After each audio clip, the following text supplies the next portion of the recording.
On the way back from Lewis's funeral, my mom told me to start packing. She waited until the day before we left to tell Edie. I'm not sure if she wanted to make it easier or harder.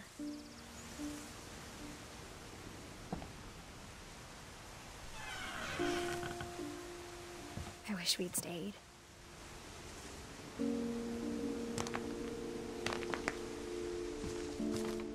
But I understand why we left.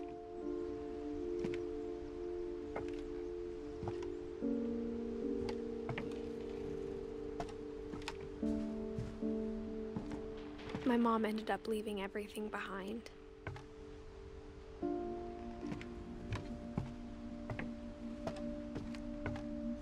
What happened that night had been coming for a long time. Maybe it should have come sooner.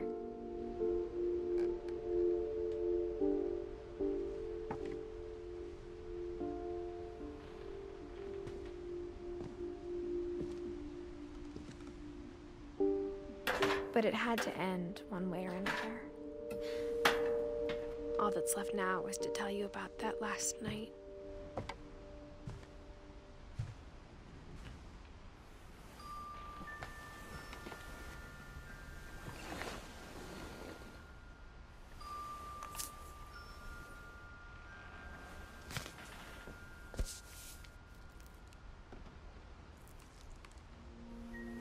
That whole last day, Edie just watched us pack and didn't say a word.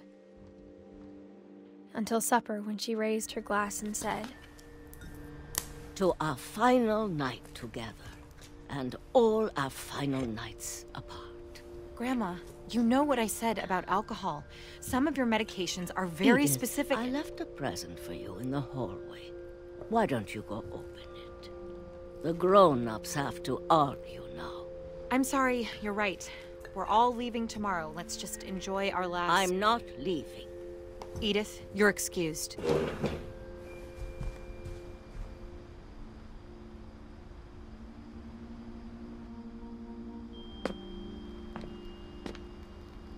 the power had been shut off that morning, but Edie always had plenty of candles.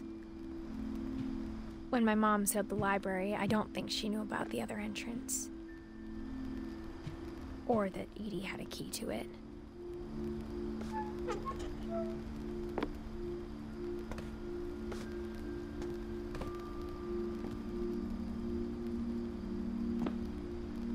That thing you're afraid of isn't going to end when you leave the house. Edith has a right to know these stories. My children are dead because of your stories. I think it's best if Edith and I leave tonight.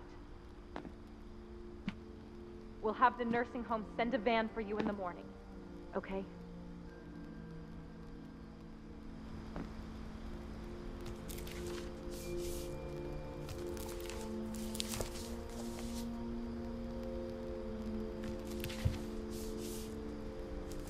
Dear Edith, there's so many stories I wish I could tell you, but there's only time for one.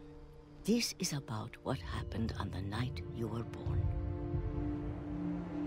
That night, the tide went way, way out. It was the first and last time I ever saw the old house aground. There'd been an earthquake out in the middle of the ocean. They called it the lowest tide in 1,000 years. God, it smelled awful. You know, I've seen that house every day of my life.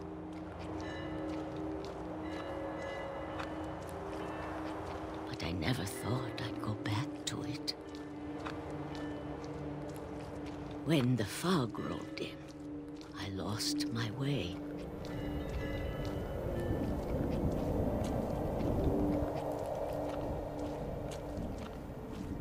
I got turned around.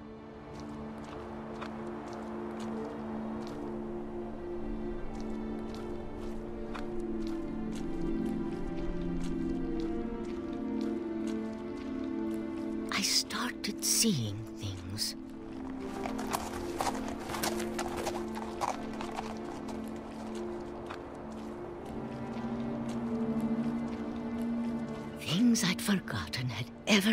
waited.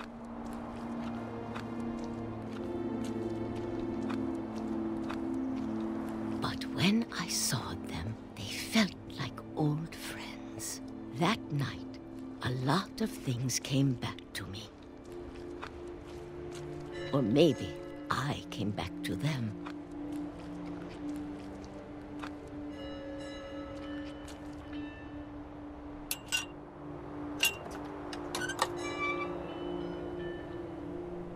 Things I can't explain, but that I need you to try and... Edith, what are you doing in here? It's mine. Edith! Mom, you're gonna rip it! Let go! I kicked and screamed, but Mom dragged me to the car. I never saw Great-Grandma Edie again. The next morning, the van came to pick her up, but she was already gone. After that, we moved around a lot.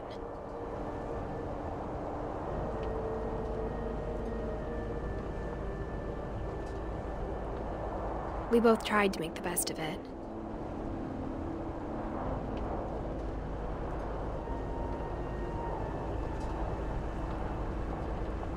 A few years went by.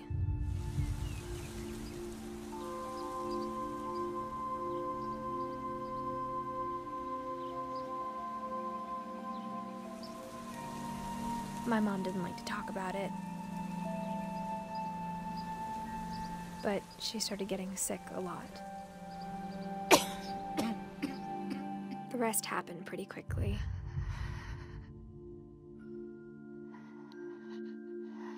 She got better for a while, and then she didn't.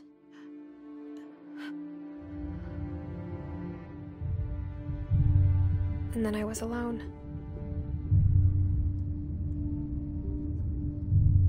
The last Finch left alive.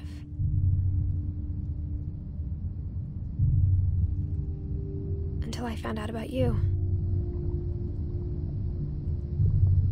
I'm still not sure what to tell you about all this. If we lived forever, maybe we'd have time to understand things. But as it is, I think the best we can do is try to open our eyes.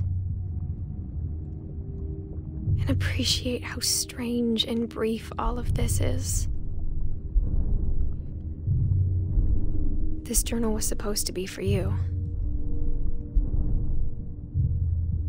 But now I hope you'll never see it. I just want to meet you and tell you all these stories myself. But I guess if you're reading this now, things didn't work out that way.